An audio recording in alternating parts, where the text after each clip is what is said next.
I'm pleased to introduce and recognize Bacco Construction as a 2020 award recipient.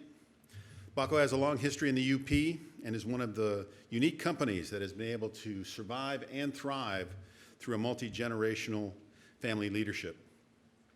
And that has taken over 100 years, so there's multiple generations. And those of you that own businesses, you know what it's like. It's a big challenge, and they've been able to do that and make a big impact in the Upper Peninsula.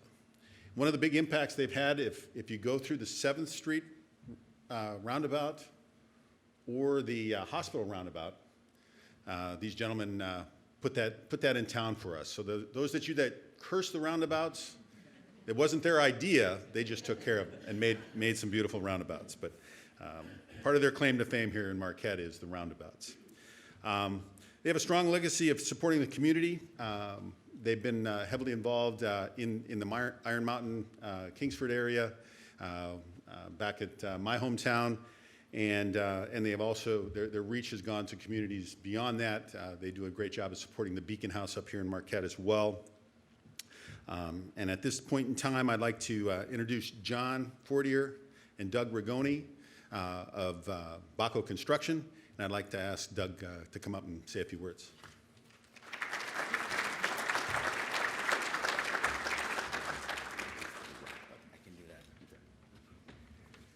Thank you very much. It's a great honor to receive this award.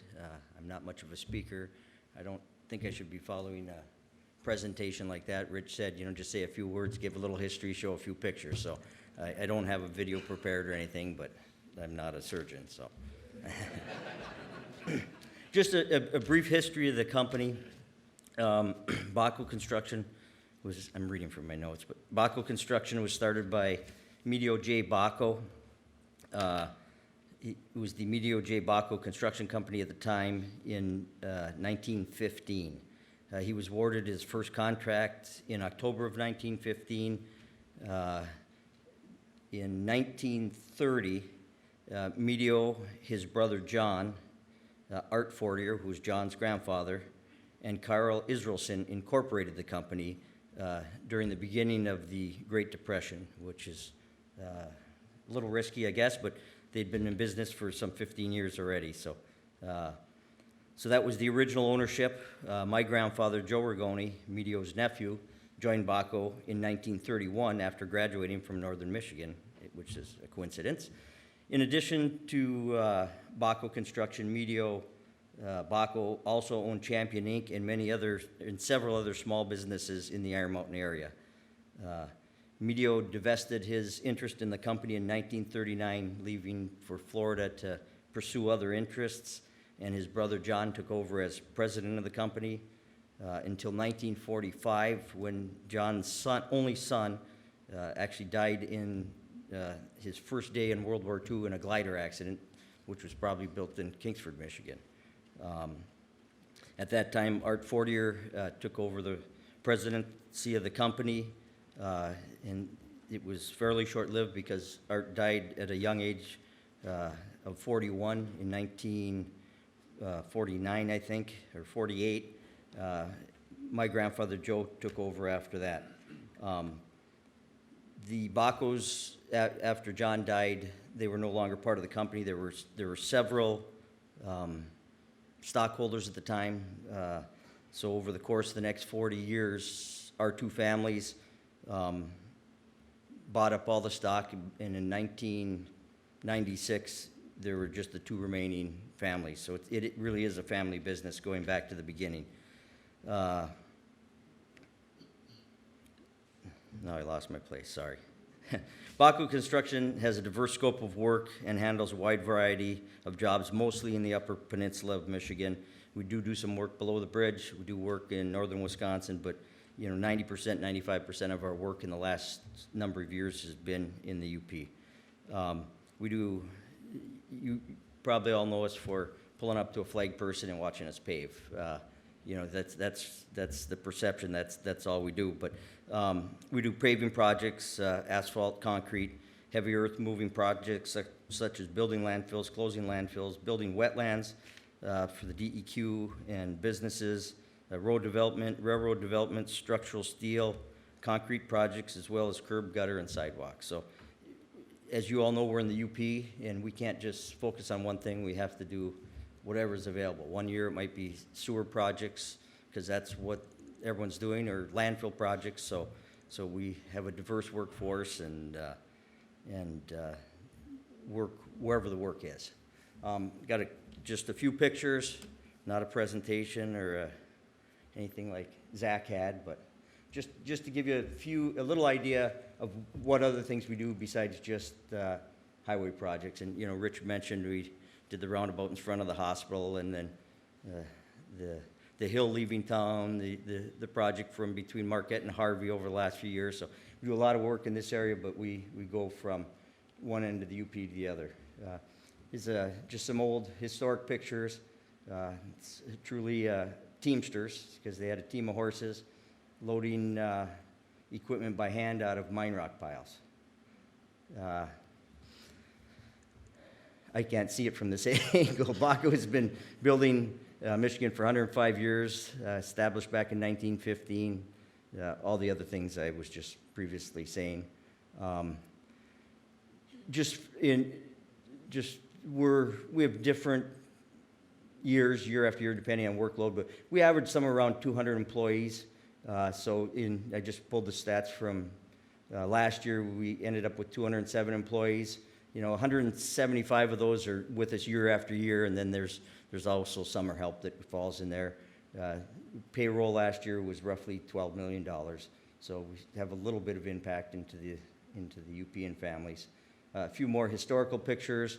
The upper left, that's actually, there's a debate on whether it was the first or second. It's one of the first concrete paving projects in the state of Michigan, and if you can imagine, it's downtown Amasa, you know. It's true. And that's back in 1926. Another one from 1926, the upper right, that's building US 2 in Quinnipiac. It's actually right in front of where the Quinnipiac Mill now stands. And the one down below, I think, they're the same, just some old equipment. We do, like I said, multifaceted work. We do a lot of pipe work, tunnels. That the one on the left is actually the portal to the Eagle Mine. We did all the site and all the work at the Eagle Mine except for the buildings, but that was the portal going in. The one in the middle is over in Brevort at Sand Products. It's part of the new delivery system for the mine over there that's starting to mine limestone. And then just some various projects. I think one is on I-75, and the upper right is the portal going into the mine again. These are landfills. Matter of fact, the lower left one is from the old Presque Isle power plant, which is now being closed. We built those cells. The one lower right is, I think, Wood Island up in Munising. The Delta County landfill are the two on the top. So we do a lot of landfill construction. Wetlands. The DNR makes most businesses or the highway department replace wetlands anywhere from 5 to 1 to 10 to 1. So these are a number of wetlands we've built over the years. One here is up at when the Dead River dam broke, some over on the east end. We do structural concrete work, conspans, bridges. There's the lower right is the Skaney Bridge, which is a conspan. I think that the top right are culverts right in front of the hospital here in town, part of that project. So we do quite a bit of that work. Dam construction, did a lot of work. Well, the lower right is the new spillway from when the Dead River Dam broke. We built that, and then the fuse plug on the other side. The lower left is old Victoria Dam up in Rockland. We built the new Victoria Dam back in the early 80s, which was a sizable project. Then there's just some other work. The upper right is the new powerhouse at Twin Falls Dam, and now it's in Spread Eagle. It was in Iron Mountain. They've put it on the Wisconsin side.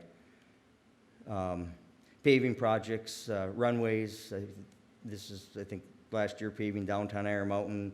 Lower right was, we redid the Ford Airport in Iron Mountain a couple summers ago. Upper left also, so we do a lot of asphalt paving. Grading, that's where you see us on the highways a lot. In the lower left is H40 up by Munising, or going up to Grand Marais up that way. Projects on US 2. I think the upper right is Mackinac Island. We redid the Mackinac Island Airport a couple of years ago.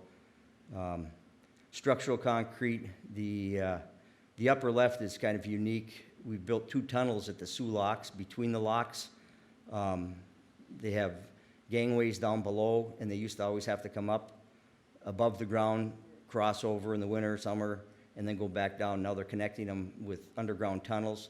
So we built 2 so far, and actually this summer we're going to be building another one there. The upper right that's the storage area for the Humboldt mill, where they're processing, they're sorting and shipping the ores out. The lower left is again Humboldt mill, the crusher. We did all the majority of the on-site concrete work and foundations, and then again the Sioux locks. You can tell by the boats. Road development, upper left is the new road going up to the Eagle Mine. That project we joint ventured with Payne and Dolan a few years ago. Most of those pictures are part of the new road construction for that. Site development, the upper left is the Eagle Mine. We did all the site civil work there, underground paving, concrete for Rio Tinto / Lundin. Upper right is systems control. We've expanded their facility, not their facilities, but their footprint to build the new facilities on several times for them. The lower left is the new power plant in Baraga, the natural gas generating one. There was one built here in Negaunee or Ishpeming. Diversity again, that's the Houghton School complex. We built 2 years ago for them. On the lower right, a new football field, new baseball field, soccer field, softball field. Like I said, we do whatever we have to do to stay busy in the UP. Concrete paving, this is mostly concrete paving up at the Eagle Mine. The lower right is up coming into Hancock as you're crossing the bridge.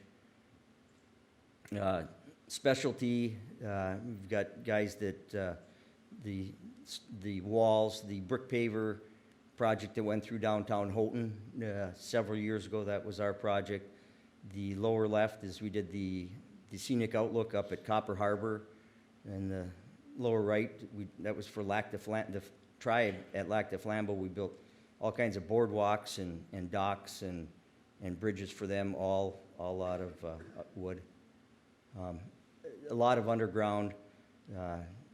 Some of those pictures are Sault Ste. Marie, downtown Houghton. We complete infrastructure projects, sewer, water, curb and gutter, sidewalks. We've done a couple railroads. There's not many railroad projects around that. The one is leaving the Eagle Mine. We did one going into K.I. Sawyer, the old K.I. Sawyer, a number of years ago. Some structural foundation, crushing, asphalt paving. That was a spillway in the upper left for Wisconsin Electric down in Wisconsin this year. So we're fairly diverse. We do a lot of things. Just a little brief history, not a fancy presentation, but we appreciate the award and we thank you.